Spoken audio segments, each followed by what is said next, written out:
tengah hiruk-pikuk kota Solo, berdiri sebuah tempat yang menyimpan kekayaan yang tak ternilai harganya, Rumah Budaya Keratonan. Terletak di Jalan Manduro nomor 6, Keratonan, Kecamatan Serengan, Kota Surakarta, Provinsi Jawa Tengah. Bukan sekedar bangunan tua, tempat ini adalah penjaga ingatan kolektif kita, di mana sejarah bukan hanya dikenang melainkan hidup dalam denyut zaman.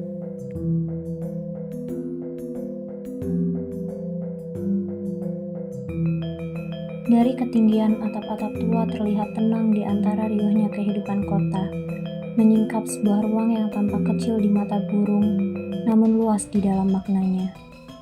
Di balik kayu-kayu yang menghitam oleh waktu, tersimpan semangat yang menari dalam gerak.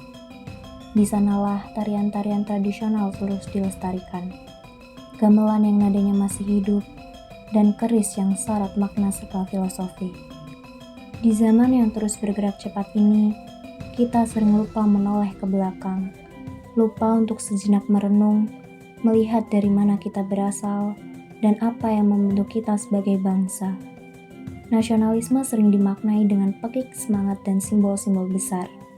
Namun sejatinya, nasionalisme juga bisa hadir dalam bentuk yang lebih sederhana. Merawat budaya, merawat warisan, serta merawat jati diri bangsa. Nasionalisme tidak selalu harus lantang.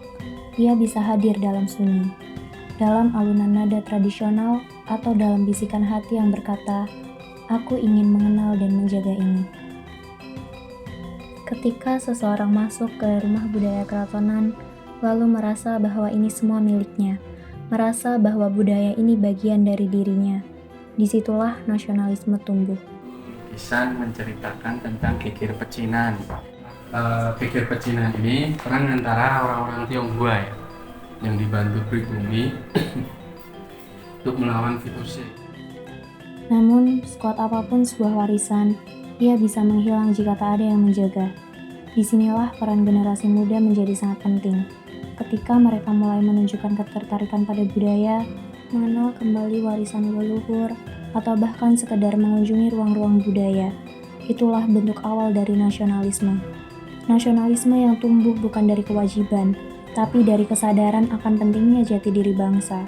Mereka tidak membawa senjata, tidak berdiri di medan perang, namun mereka menjaga sesuatu yang jauh lebih dalam. Jiwa bangsa.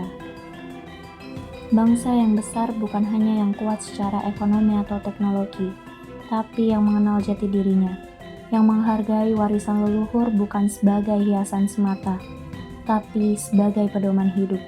Rumah Budaya Keratonan mengajarkan kita bahwa nasionalisme bukan hanya untuk diteriakkan, tapi untuk dihidupi dalam keseharian. Maka, mari kita rawat budaya kita, kenali dan cintai jati diri kita sebagai bangsa, karena nasionalisme sejati bukan hanya tentang mencintai tanahnya, tetapi juga mencintai jiwa yang menghidupi tanah itu, budayanya. Cinta tanah air dimulai dari mengenal tanahnya, memahami jiwanya, dan menjaga warisannya. Rumah Budaya Keratonan, jejak budaya, napas nasionalisme.